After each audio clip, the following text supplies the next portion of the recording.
하나님 말씀 누가복음 19장 41절에서 44절까지의 말씀입니다. 가까이 오사 성을 보시고 우시며 이르시되 너도 오늘 평화에 관한 일을 알았더라면 좋을 뻔하였거니와 지금 내 눈에 숨겨졌도다. 날이 이를지라 내 원수들이 토둔을 쌓고 너를 둘러 사면으로 가두고 또 너와 및 가운데에 있는 내 자식들을 땅에 메어치며 돌 하나도 돌 위에 남기지 아니하리니 이는 내가 보살핌 받는 날을 알지 못함을 인함이니라. 아멘. 예, 자리에 앉아 주십시오. 오늘은 본문 말씀을 가지고 예수 그리스도의 통곡이라는 제목으로 함께 말씀을 나누겠습니다. 아주 오래전에 케냐에서 어린 아이들을 가르치며 교사로 선교사역을 하던 어느 여자 청년이 있었습니다. 어느 날 동료 교사들과 함께 길거리를 거니는데 오토바이를 탄 괴한이 지나가면서 총을 난사했습니다. 그래서 많은 사람들이 죽거나 부상을 입었고 이 자매도 그 자리에서 즉사를 했습니다. 다음날 반군 지도자가 영상을 통해서 그 교사들이 이슬람 땅에 와서 이교도, 즉 기독교를 전하였기 때문에 자신들이 직결 심판을 했다라고 그렇게 방송을 했습니다. 당시 이 사건으로 인해서 온 도시는 충격과 슬픔에 빠졌습니다. 학교는 휴교를 결정했고 외국인들은 테러의 위험 때문에 밖으로 나가지 못했습니다. 당시 살아남은 교사들 중에는 본국으로 돌아갈 준비를 하는 그런 사람들도 있었습니다. 그리고 각 나라 대사관은 자기 국민들에 대해서 경계령을 내렸습니다. 우간 시민들이 많이 다니는 길거리에서 자행된 이 반군의 만행은 지탄을 받았고 국제사회에서 이슈로 떠올랐습니다. 현장에서 즉사한 이 자매의 장례식이 그녀의 고향에서 치러졌습니다. 가족들과 친척들과 친구들이 다 모여서 이 자매를 하나님께서 일찍 불러가신 것에 대해서 탄식을 하며 슬퍼하였습니다. 그때 그녀의 아버지가 방송 인터뷰에서 눈물을 머금고 이렇게 말을 했습니다. 내 딸을 위해 울지 마세요. 그 눈물을 아직도 복음이 없는 그 땅을 위해 흘려주세요. 내 딸을 숨지게 한 그 영혼들을 위해서 울어주세요. 이 방송을 본 그 자매의 동창 가운데 하나가 이 아버지의 말을 듣고 헌신하기로 결심을 합니다. 그래서 저는 친구가 사랑했던 그 땅으로 가겠습니다. 가서 친구의 자리를 대신하겠습니다. 공포에 떨던 그 학교는 다시 문을 열었고 짐을 싸던 교사들도 짐을 다시 풀었습니다. 그리고 그들은 순교한 그 자매들을 잇겠다고 다짐을 하고 계속해서 사역을 했습니다. 2000년 전에 예수님은 자기 자신이 죽으실 것을 잘 아심에도 불구하고 예루살렘 성을 향해서 한 걸음 한 걸음 나아가셨습니다. 그런데 이 예루살렘 성이 아주 잘 보이는 감람산에 이르렀을 때에 예수님께서 그 예루살렘 도성을 보시고 갑자기 우셨습니다. 이 우셨다라고 하는 말은 그냥 눈물을 흘렸다라는 말이 아니고요. 엉엉엉엉 우셨다라고 하는 그런 의미입니다. 예수님이 통곡하시는 이 모습은 예수님이 예루살렘에 입성하실 때 사람들이 그 열광했던 그 모습과는 완전히 대조가 되는 그런 모습이었습니다. 예수님이 왜 이 예루살렘을 보시고 엉엉 우셨을까요? 이제 곧 자기 자신이 죽게 될 것을 생각하니까 그 처지가 정말 한스러워서 우셨을까요? 아니면 이제 자신이 십자가에 달려 죽으실 그 골고다 언덕을 보시고 갑자기 그 죽음이 생각나서 우셨을까요? 아닙니다.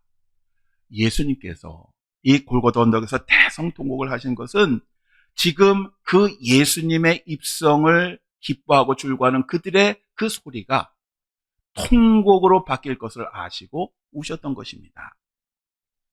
사실 예수님은 오늘 본문 말씀 이전에도 이 예루살렘 성의 아름다운 모습을 보시고 그 성의 멸망에 대해서 이렇게 말씀하셨습니다. 예루살렘아, 예루살렘아, 선지자들을 죽이고 내게 파송된 자들을 돌로 치는 자여, 암탉이 제 새끼를 날개 아래 모음같이 내가 너희의 자녀를 모으려 한 일이 몇 번이냐? 그러나 너희가 원치 아니하였도다. 보라, 너희 집이 황폐하여 버린 바 되니라. 내가 너희에게 이르노니 너희가 주의 이름으로 오시는 이를 찬송하리로다 할 때까지는 나를 보지 못하리라. 아멘. 예수님은 눈으로 보기에는 정말 아름답고 화려한 그 예루살렘 성이었지만 이제 그들에게 곡닥칠 그 끔찍한 그 미래를 보시고 우셨던 것입니다. 사실 2000년 전에 예루살렘 성을 보시고 우셨던 예수님은 오늘 이 시대를 보시고도 울고 계실 것입니다. 그러면 예수님은 이 시대에 무엇을 보시고 우실까요? 첫째로 예수님은 인간의 죄 가운데 놓인 그 처지를 보시고 우십니다.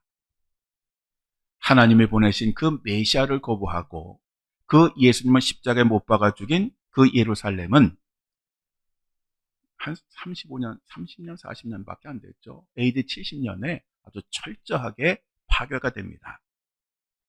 AD 70년 9월 8일에 로마의 디도 장군이 이끄는 로마 군대가 예루살렘을 불태우고 함락을 시킵니다. 디도 장군은 먼저 예루살렘 성 주변에 토성을 쌓았습니다. 그러니까 이 예루살렘 성 안에 있는 사람은 완전히 도관에 든 쥐가 됐고 아무도 도망을 갈 수가 없었습니다. 그래서 그 포위가 계속되는 동안 굶어 죽는 사람들이 속출했습니다. 그리고 때가 되었을 때 로마 군대가 이 예루살렘 성을 무너뜨리고 사람들을 살육하기 시작하는데 이때 죽은 사람이 100만 명입니다. 오늘날로 따지면 만약에 우리나라 인구로 따진다면 1000만 명이 살상됐다고 보면 아주 끔찍하게. 그래서 오늘 성경에 보면 아이를 바닥에 팽개쳐 죽이고 그리고 돌 위에 돌 하나 남지 않을 만큼 완전히 철천지 원수를 멸하는 것처럼 그렇게 로마 군대가 예루살렘 성 안에 있는 사람들을 죽였던 것입니다. 이 예루살렘 성 사람들은 예수님을 영접할 수 있는 가장 좋은 자리에 있었습니다. 그런데 오히려 그들이 그것을 깨닫지 못하니까 철저하게 멸망을 당한 것입니다. 죄 가운데 살기를 끝까지 주장한 까닭에 결국 그들은 멸망을 당할 수밖에 없습니다. 여러분이 복음이라고 하는 것은 가장 좋은 것입니다. 누구든지 받아들이면 구원을 얻습니다. 그렇지만 이 복음이라고 하는 것은 가장 무서운 것입니다. 왜냐하면 복음을 받아들이지 않으면 영원한 죽음이 기다리고 있기 때문입니다. 역사가 바로 이것을 잘 증명을 해줍니다. 예수님을 믿지 않고 성도들을 박해하던 그 이스라엘 백성들의 역사를 보면 이런 것들을 잘 보여줍니다. AD 70년에 로마 군대에 의해서 100만 명이 학살을 당했는데요. 132년에는 50만 명이 또다시 학살을 당합니다. 1290년에는 영국에서 2만 명, 또 1298년에는 10만 명이 학살을 당했고 1300년경에는 프랑스에서 10만 명이 축출되었고 1648년에서 58년 10년 사이에 40만 명이 세계 곳곳에서 학살을 당했습니다. 1939년부터 45년까지 제2차 세계대전을 중심으로 세계 여러 나라에서 이 유대인들은 이리저리 쫓겨다니고 가진 재산 다 빼앗기고 얼마나 서름을 당했는지 모릅니다. 그리고 이 기간 동안 무려 800만 명이 넘는 유대인들이 학살을 당했습니다. 유대인들은 자신들이 내세우듯이 서민으로서 그 메시아를 영접할 수 있는 가장 좋은 기회를 가진 그러한 민족들이었지만 죄로 인해서 오히려 눈이 어두워져서 예수님을 십자가에 못 박는 그러한 죄를 저질렀습니다. 이로 인해서 그들은 구원을 얻을 수 있는 그 기회를 놓쳤고 결국 끔찍한 멸망에 이르게 되었던 것입니다.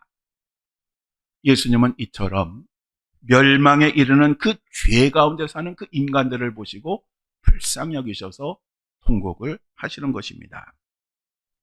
오늘날에도 이런 사람들이 얼마나 많이 있습니까?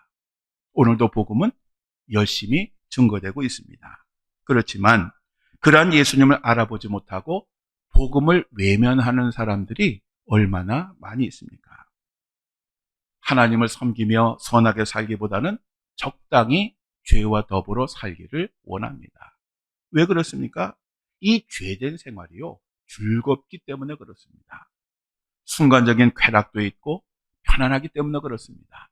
그래서 먹고 마시고 즐기는 것이 인생의 참된 행복이요 기쁨이라고 그렇게 착각하기 때문입니다. 그래서 그들은 복음을 듣고도 깨닫지를 못하거나 듣고도 일부러 거절을 합니다. 세상 사람들은 사실 어떻게 보면 그럴 수 있습니다. 예수님 모르는 사람들이 뭔 짓을 못하겠습니까? 문제는 뭐냐 하면 교회 안에 있는 사람들입니다. 하나님을 믿고 예수를 그리스도로 고백하는 그 사람들 가운데서도 많은 사람들이 이 세상 사람들과 똑같은 삶을 살거나 오히려 못한 삶을 사는 사람들이 얼마나 많은지 모릅니다. 많은 그리스도인들이 몸은 가난해 있습니다. 근데 그 마음은 애굽에 있습니다. 이것이 오늘의 비극입니다. 주여 주여 하는 자가 다 천국에 들어가는 것이 아니라고 예수님께서 분명히 경고하셨지만 오늘날 그런 인생을 사는 그리스도인들이 얼마나 많은지 모릅니다. 예수님은 바로 이같이 죄 가운데 있는 그 인간들을 보시면서 화를 내시는 것이 아니라 너무 마음이 아프셔서 대성통곡을 하시는 것입니다. 두 번째로 예수님은 인간의 회개하지 않는 그 어리석음을 보시고 우십니다. 예수님이 예루살렘 성에 들어가실 때에 열렬히 환호하는 그 사람들을 향해서 이렇게 말씀하셨습니다. 너도 오늘날 평화에 관한 일을 알았더라면 좋을 뻔하였다. 이게 무슨 말씀일까요? 히브리인들에게는 이 평화라고 하는 이것이 아주 독특한 개념입니다. 즉, 이 평화는 하나님께서 주시는 것인데 어떻게 이 평화를 얻을 수 있느냐? 하나님과 올바른 관계를 맺을 때에 하나님께서 주시는 것, 바로 이것이 평화라는 것입니다. 따라서 예수님의 말씀은 이런 의미입니다. 자, 우리 함께 읽어볼까요? 너희가 하나님과 올바른 관계를 맺었더라면 장차 올 환난을 피할 수 있었으리라. 아멘. 즉 이스라엘 백성들이 자신들의 죄를 깨닫고 하나님의 그 은혜를 받아들였더라면, 그래서 하나님과 화평했다면 이런 멸망을 당하지 않았을 텐데, 그러한 기회가 있음에도 불구하고 회개하지 않는 그들의 모습이 예수님 보시기엔 너무 마음이 아프셨던 거예요. 그래서 자신이 죽는 게 문제가 아니라 그들이 너무너무 불쌍했어요. 그들의 그 고집 부리는 그 모습이 너무너무 불쌍해서 우셨던 것입니다. 예수님이 십자가에 달려 돌아가실 때 두 명의 강도가 같이 달렸습니다. 한 강도는 자기 자신의 죄를 인정을 했습니다. 그리고 예수님께 자기의 영혼을 부탁을 드렸고, 하나님 나라에 들어가실 때 저를 좀 기억해 주소서라고 부탁을 했습니다. 그래서 이 강도는 구원을 받았습니다. 아주 극악한 삶을 살았지만 마지막 순간에 죄를 인정하고 회개함으로 구원을 받은 아주 극적인 사람입니다. 반면에 다른 한 강도는 예수님을 조롱을 했습니다. 자기 자신을 인정하지 않았습니다. 결국 그 강도는 지옥에 떨어질 수밖에 없었습니다. 성경에 보면 사울왕과 다윗 왕은 하나님 앞에 나름대로 큰 죄를 저질렀습니다. 근데 이 사울왕은 회개하지 않았습니다. 결국 그 결과 아주 그 집안 자체가 완전한 멸망을 당하게 됩니다. 다윗도 지은 죄값으로 치면 사울에 못지 않습니다. 오히려 사울보다 더한 죄를 지었습니다. 그런데 이 사울은 눈물로 침상을 적실 만큼 그렇게 자기의 죄를 슬퍼하며 회개를 하였습니다. 그래서 하나님의 용서를 받을 수가 있었습니다. 예수님의 12제자 가운데 가룟 유다는 예수님을 은 30에 팔아먹었고, 베드로는 예수님을 모른다고 무려 3번이나 부인을 했습니다. 그런데 가룟 유다는 자기의 죄를 깨달았을 때에 회개한 것이 아니라 스스로 자살을 했습니다. 그래서 가장 어리석은 그러한 예수님의 제자가 되었고, 베드로는 큰 죄를 지었지만 자기의 죄를 슬퍼하고 회개한 까닭에 예수님의 위대한 사도가 될 수가 있었습니다. 이스라엘 백성들이 언제나 그랬습니다. 하나님은 선민으로 세우신 그 이스라엘 민족을 어떻게 살아도 바로 세우시기를 원하셨습니다. 그래서 그들이 죄를 지을 때 인내를 하셨고, 선지자들을 보내서 그들을 돌이켜 회개하기를 원하셨습니다. 그렇지만 이스라엘 백성들은 계속해서 듣지를 않았고 회개하지 않았습니다. 오히려 그들에게 잔소리한다고 선지자를 잡아 죽이기도 하고 박해를 했습니다. 그 결과 그들은 바벨론에 끌려가서 70년의 포로 생활도 했습니다. 그리고 돌아왔습니다. 근데 문제는 그러한 고난과 어려우면 잠깐은 하나님께 돌아옵니다. 아주 자기의 죄들을 철저히 인정하고 회개하는 모습을 보이며 열심히 하는 것 같습니다. 근데 시간이 조금만 지나면 다시 과거의 자리로 돌아갑니다. 오늘날 많은 사람들이 이렇게 살아갑니다. 겉으로는 화려하고 풍요로워 보입니다. 근데 문제는 갈급한 심령이 사라졌습니다. 우리가 정말 먹고 살기 힘들 때에는, 하루하루를 정말 버텨야 하는 그때에는 그 갈급한 마음이 있었습니다. 늘 하나님 앞에 눈물로 기도를 했고, 간절히 예배를 드렸고, 하나님의 임재를 경험을 했습니다. 하나님의 도우심도 경험했습니다. 그런데 하나님의 은혜와 축복으로 살만해지니까 서서히 하나님부터 멀어지기 시작했습니다. 물론 몸은 하나님 앞에 있습니다. 아주 열심히 주일도 성수하고 교회도 잘 다니고 헌금도 열심히 하고 기도도 하는 듯 싶습니다. 그런데 그 마음은 하나님부터 이미 멀리 떠나 있습니다. 몸은 교회에서 예배를 드리지만 마음은 예배 끝나고 뭐 할까? 이거를 생각합니다. 그러니 그러한 마음을 보신 하나님께서 얼마나 마음이 아프시겠습니까? 오늘날 우리들에게 참된 평화가 없는 것은 그 평화의 기회가 없어서가 아니라 있는 것을 거절하기 때문에 그런 것입니다. 우리가 하나님과 바른 관계를 맺지 못하면 참된 평화를 누릴 수가 없습니다. 인간들은 인간의 지식과 능력과 경험을 가지고 참된 평화를 만들려고 아주 열심히 노력합니다. 그렇게 하면 될 줄 믿습니다. 그렇지만 역사가 우리들에게 증명해 주는 것은 인간이 아무리 애를 쓰고 수고하고 다 될 것 같아도 결국은 안 된다는 겁니다. 지금 세계가 바로 이러한 것을 우리들에게 보여주고 있는 것입니다. 예수님은 바로 이러한 것을 깨닫지 못하고 여전히 자기를 주장하는 그 인간들의 모습을 보시고 너무 마음이 아프셔서 통곡을 하시는 것입니다. 마지막으로 예수님은 인간이 고난받을 날을 보시고 우셨습니다. 예수님은 곧 닥칠 예루살렘의 멸망의 순간을 보셨습니다. 여러분이 저 그림에서 보시는 것 그 이상으로 아주 처참하고 끔찍하게 죽임을 당할 그 예루살렘 사람들을 보셨습니다. 그리고 예수님의 보신 대로 그 역사는 곧 이루어졌습니다. 예수님은 이 고난의 이유를 이렇게 말씀하셨습니다. 보살핌 받는 날을 알지 못함을 인함이라. 여기서 보살핌을 받는 날이라고 하는 것은 하나님께서 사람들에게 구원을 베푸시는 때를 의미하는 것입니다. 즉, 그 이스라엘 백성들을 구원하시기 위해서 독생자 예수 그리스도를 보내주셨는데 그 예수님을 제대로 알아보지 못하고 오히려 예수님을 십자가에 죽이는 그 일, 바로 그 일을 보시고 예수님은 우셨던 것입니다. 결국 이스라엘 백성들이 멸망을 당했던 것은 그들에게 기회가 없어서가 아니라 하나님께 주신 기회를 스스로 걷어찼기 때문에 멸망할 수밖에 없었습니다. 마지막 때의 심판은 이 예루살렘 성에 있었던 것보다도 훨씬 더 끔찍하고 훨씬 더 고통스럽고 그것은 또 영원한 것입니다.